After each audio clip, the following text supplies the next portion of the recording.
Los principales medios internacionales han calificado el caso de Giselle Pelicot como la mujer que este año sacudió la conciencia frente a la violencia sexual. Y no es para menos. El caso de esta mujer francesa ha sido tremendo. Una mujer que durante más de una década fue drogada por su esposo con fines de explotación sexual, porque no hay otra forma de llamarlo. Una explotación sexual en la que se vieron involucrados, decían durante el proceso, más de 70 hombres, 50 de ellos que tuvieron que enfrentar a la justicia, y donde había desde personas de la vida política, del espectáculo, un montón de gente involucrada con un caso tremendo y que obviamente ha generado una gran consternación y que nos lleva al cierre prácticamente de este 2024 a detenernos a reflexionar de lo que está significando, pero además también del trabajo que queda por hacer, porque incluso con una condena pues nos quedamos todavía pues con la gran preocupación de si será suficiente para castigar un hecho como este. Y yo le agradezco mucho a Claudia Espinosa Almaguer, pues quien es una experta en temas de género, más allá que cualquier otra cosa, experta en temas de género, una luchadora por los derechos de las mujeres, que nos permita platicar con ella. ¿Cómo estás, Claudia? Buenos días. Buenos días, Erika, a ti, Jonathan, Buenos a todo tu días. auditorio. Buen día. Claudia, a reserva de lo que tú nos compartas, a mí me parece que este caso nos muestra lo peor de lo peor. En el caso de una mujer que pues es vulnerada en su confianza por parte de su esposo, que durante más de una década la somete a este tipo de situaciones que han quedado exhibidas y documentadas en el proceso pues que se siguió, pero además la valentía de una mujer de levantar la voz, de ser expuesta pues a nivel internacional, de tener que salir a defender pues lo que se busca, que es la procuración de justicia, pero en medio de señalamientos que tuvo que enfrentar bien duros, en donde en algún momento incluso se insinuó que ella tenía conocimiento, que ella era parte pues consensuada de estos actos, en fin. ¿Qué es lo que tenemos que aprender de una historia como esta, Claudia? Bueno, a mí me gustaría empezar por dos puntos principales para hilar este caso de Giselle Pelicot. Uno es que tengamos en cuenta, en el derecho y en la criminología se aborda tres grados de victimización. Y la primera victimización en un delito, en cualquiera, pero máximo en los graves como este, es te la causa el delincuente. El segundo grado de victimización se lo genera las instituciones de procuración de justicia y de impartición de justicia. Y el tercer grado de victimización te lo da tu comunidad. Y esto quiero que lo tengamos en cuenta para abordar este caso. Lo segundo es lo que comprendemos a nivel mundial y que está jurídicamente penado en la mayoría, en casi todos los países de Occidente, prácticamente es un delito de larga data, que es la violación, que es un acto que se describe de tipo sexual, es decir, el acto es la cópula, entendida como la penetración generalmente del pene de un varón o de un objeto a través de la vía vaginal, anal u oral en cualquier persona, a través de la violencia física. Es decir, el medio comisivo es la aplicación de la violencia porque no hay voluntad para el acto sexual por parte Sí. de la víctima. Y en este caso, que es muy particular, no hubo necesidad de usar medios violentos porque se produjo una agresión sexual, sí, pero cuando la víctima no pudo resistirlo por alguna causa. En este caso se trata de 80 acusados, son 83 en total los que fueron Uf. identificados por la policía, más el esposo, que es el autor principal, quienes a lo largo de 9 años estuvieron agrediendo sexualmente a Giselle a través de la sumisión química, es decir, a través del uso de benzodiazepinas, que eran el medicamento que usaba Dominique, el marido, para agredir sexualmente a su esposa. Ahora, hay una frase que a mí me significó mucho en todo este proceso, que pues decía que la vergüenza cambie de bando. Generalmente, Claudia, lamentablemente, pues es parte de la vergüenza lo que lleva a muchas víctimas a no denunciar o a buscar que sus casos no se hagan públicos o a dejarlos en el olvido y con ello en la impunidad. Pero me parece que gran parte de lo que hay que destacar en este caso de Giselle es que ella dice, vamos, pero se va a hacer público, pero la cobertura de los medios, pero el escrutinio público, pues vamos. Y creo que es uno de los grandes baluartes de este caso, que si esta mujer se hubiera quedado callada, no hubiéramos conocido de las atrocidades y de la cantidad de personas que se vieron involucrados en esta situación, de hombres que se vieron involucrados en esta situación, pero ella decide que la vergüenza sea para ellos, que sean ellos los que sientan esta vergüenza de haber participado en hechos como este, y los veíamos durante el proceso, a muchos de ellos tratando de taparse la cara, de ocultar su identidad, al haber quedado exhibidos de esta manera. En este caso, fíjate que Giselle no sabía, porque obviamente, pues como te lo estoy refiriendo, se hacía uso de medicamentos controlados, pero en septiembre de 2020, que es cuando da inicio a esta investigación, a Dominique lo detuvieron en un supermercado por estar intentando grabar debajo de las faldas de las mujeres que iban a comprar el mandado. Ahí la policía lo detiene y luego va y registra su casa. Ahí es donde encuentra una carpeta de su computadora que se llamaba Abusos. Y en esa carpeta se identificó más de 20,000 fotografías y videos ordenados, Erika, Jonathan, por nombre, ¿no?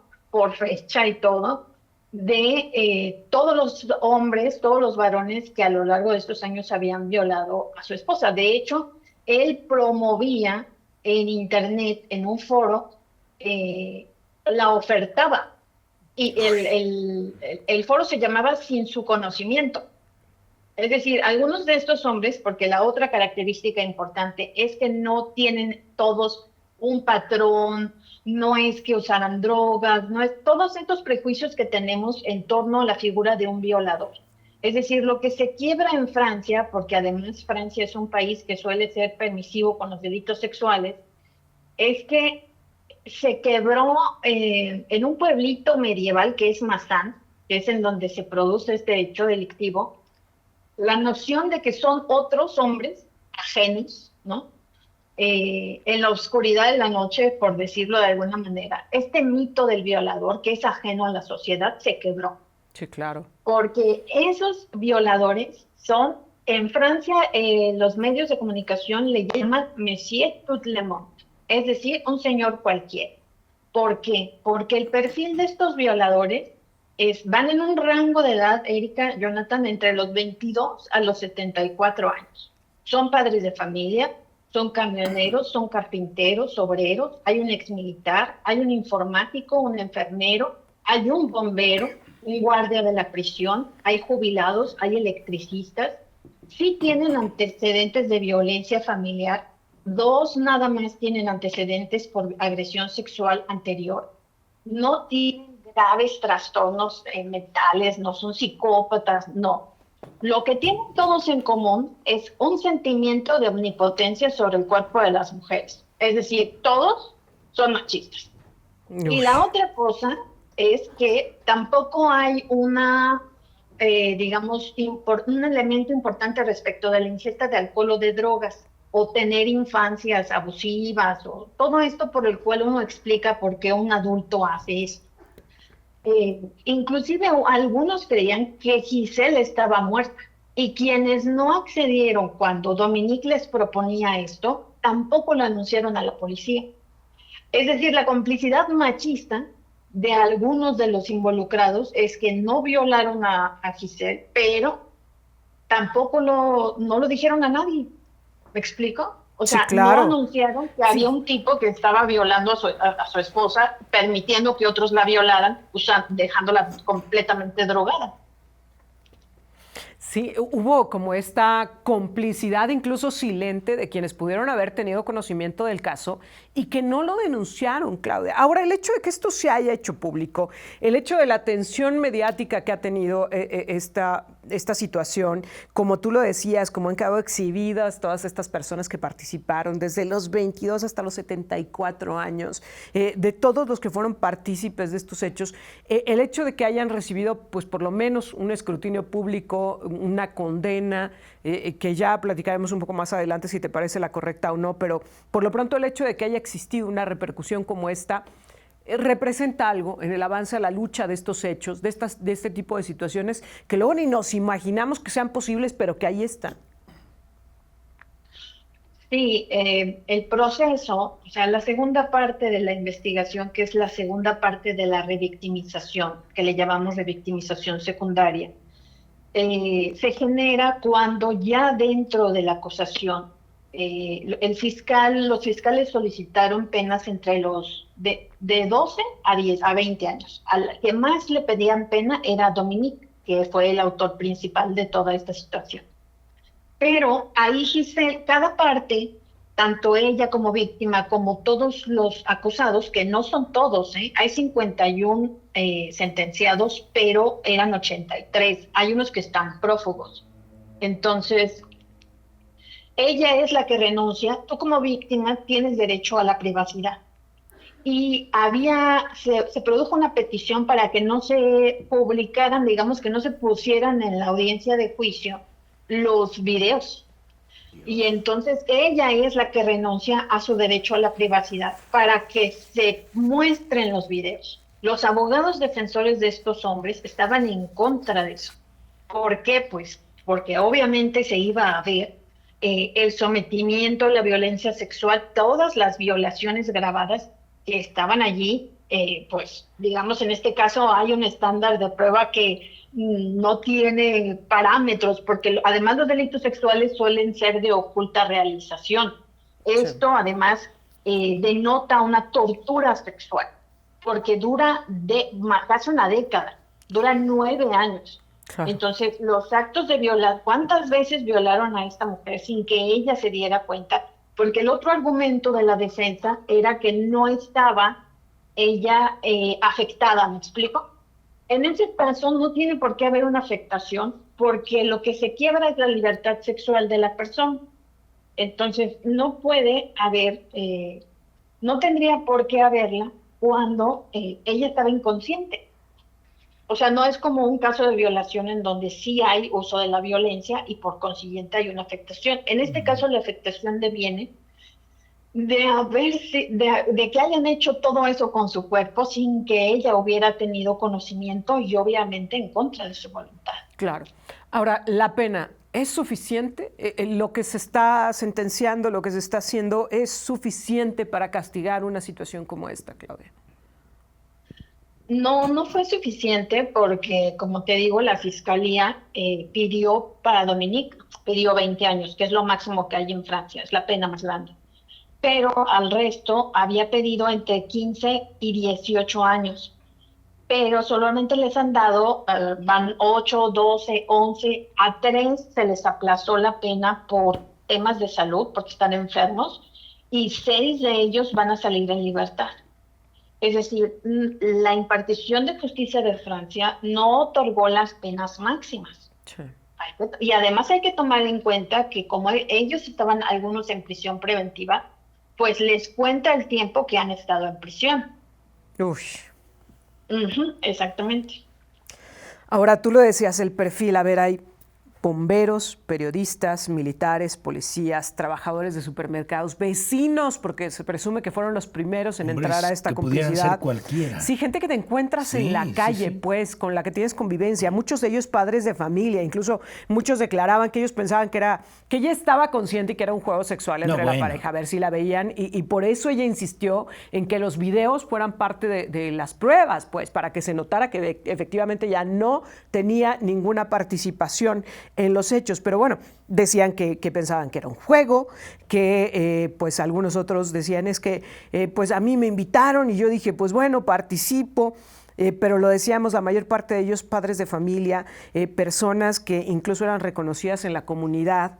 Hay el caso particularmente de uno de ellos de 61 años de edad, padre de 3 hijos, se excusó ante el tribunal diciendo, oigan, pero yo siempre me he portado bien, he observado las leyes, participo en mi comunidad, he sido representante popular. Bueno, aquí estoy, hombre. Yo pensé que era algo sencillo. Imagínate nada más, me parece de pronto, Claudia, que ni ellos mismos reconocían la gravedad de los hechos y eso me preocupa muchísimo. ¿Cómo es posible que todas las personas que tuvieron conocimiento de lo que estaba participando, como tú ya lo decías, los que en algún momento lo vieron en redes, los que participaron dentro de estos hechos, etcétera, no dimensionaran la gravedad de lo que estaba sucediendo, de lo que estaba pasando? Me preocupa porque entonces parecería que como sociedades no entendemos, no dimensionamos lo que es un abuso. El hecho de que en algún momento la honorabilidad de la víctima haya sido puesta en duda me parece delicadísimo, porque entonces, ¿qué clase de sociedades existimos en este planeta? ¿Qué tanto hemos logrado trabajar en la concientización sobre los delitos sexuales? ¿Qué tanto como sociedad realmente lo condenamos? Porque como tú lo decías, ¿cuántas personas tuvieron conocimiento y no lo denunciaron? ¿Qué tanto como sociedades somos cómplices, ocultando, ignorando, cerrando los ojos hasta este tipo de realidades? En este caso tenemos, Erika, que efectivamente hay un elemento ausente, porque Francia, al igual que México en su momento y otros países, porque en todos los países la violencia sexual es una cuestión cotidiana en la criminalidad, empezaron a hablar de penas más severas y empezaron a hablar del consentimiento. Ese término del consentimiento está presente, no solamente se ha empezado a integrar a la legislación mexicana, sino que está presente mucho en España y ahora en Francia. Y eso es parte de lo que las feministas denominamos la cultura de la violación. Y voy a intentar explicar por qué. Aunque se ha demostrado en este caso una y otra vez que el elemento ausente es en esta violación y en cualquier otra, es la voluntad de la víctima para sostener el acto sexual. Francia está hablando de consentimiento y no de voluntad, lo cual demuestra que este tema es común de las sociedades, de no pensar, de no concebir que las mujeres deben querer tener y desear los actos sexuales que sostienen y no solo consentir sobre lo que los hombres hacen con su cuerpo. Esa es la raíz de la cosificación, o sea, de asumir que las mujeres son objetos penetrables, que eso es misoginia pura. Es decir, claro. En este desdibujo que hay actualmente, dada la cultura pornográfica que topa el Internet y que está generando inclusive, en México lo hemos visto, en México hay dominiques, les digo, en México hay hombres que explotan sexualmente a las mujeres con las que están, a sus esposas. A sus hijas. Exactamente. Y esos son casos de explotación sexual que en nuestro país están vinculados a los fenómenos de la trata, pero que son donde no hay movimiento, en donde un marido explota a su mujer, la ofrece, la prostituye y la violenta constantemente. Esa es una realidad en México. Y además de eso, hay parejas, sobre todo las más jóvenes, están las mujeres más jovencitas que están iniciando su vida sexual, están teniendo severas confusiones para identificar lo que es una violencia, digamos, una violencia de pareja que no es sexual, de una violación tal cual. Porque no saben identificar en el momento en que tienen, exacto, en el momento en que ellas tienen sexo, no saben identificar que las están sometiendo. Estos actos de tortura que ellas ven en la pornografía, como la asfixia, que es un enorme fenómeno y gravísimo acto que pareciera que es parte del deseo sexual, que está presente en la vida de las mujeres más jóvenes. Entonces, ellas, cuando se trabaja con estas víctimas, llegan por una cosa y cuando empiezas a trabajar con este tipo de jóvenes, acaban dándose cuenta de que han sido violadas durante toda la relación de pareja. Es decir, las líneas se desdibujan. ¿Por qué? Porque las mujeres no se les da, no se les reconoce, no se trabaja con la mujer joven respecto de lo que quiere tener. Si quiere tener sexo, para empezar, ¿cómo lo quiere tener? ¿De qué manera? Y que además que tiene derecho a que si está teniendo una relación sexual y no quiere determinada práctica, lo debe de decir. Pero son cosas, Claudia, que lamentablemente no educamos como sociedad. No hablamos, no tocamos, los temas de esta índole no se hablan en los espacios informativos. Por eso me parece tan significativo este caso en particular, porque nos ha llevado a exponerlo públicamente, a debatirlo públicamente y a sancionarlo públicamente. Ojalá y de verdad marque un parámetro, porque como tú lo dices, lamentablemente, pues muchos casos como este, tal vez no a esas dimensiones, tal vez sí, que es lo más preocupante, los estamos viviendo en nuestras sociedades y no estamos preparando ni a nuestras mujeres para saber distinguir estos abusos y para poder escapar de ellos, para poder evitarlos, ni tampoco estamos condenándolos como sociedad. Me sorprendían los testimonios de muchos de los participantes en estos hechos, de muchos de los violadores, porque hay que llamarlos por su nombre, claro. De muchos de los violadores que decían, yo no sabía que era una violación, yo no sabía que era un abuso. Uno que al colmo del descaro declara ante la corte que él, pues a lo mejor su cuerpo la violó, pero su mente no, porque él no sabía que era una violación y por eso pedía una reducción de la condena. Es absurdo, pero bueno, si hace falta educar de lo que es una violación, pues hay que hablarlo para que lo sepan y para que pues este tipo de historias no se sigan repitiendo. Y mencionar este pedazo que mencionaba la maestra Claudia, ¿cómo se descubre el caso? Producto de un acto de depredador. Otra vez en un supermercado público. Pero que ojo, que también en el juicio lo que se demuestra es que muchos de los vecinos dicen, yo veía que algo raro pasaba y nadie nunca denunció, lo dijeron. Nadie denunció. Claudia, muchísimas gracias. Gracias a ustedes. Cuídense mucho. Claudia Espinosa Almaguer,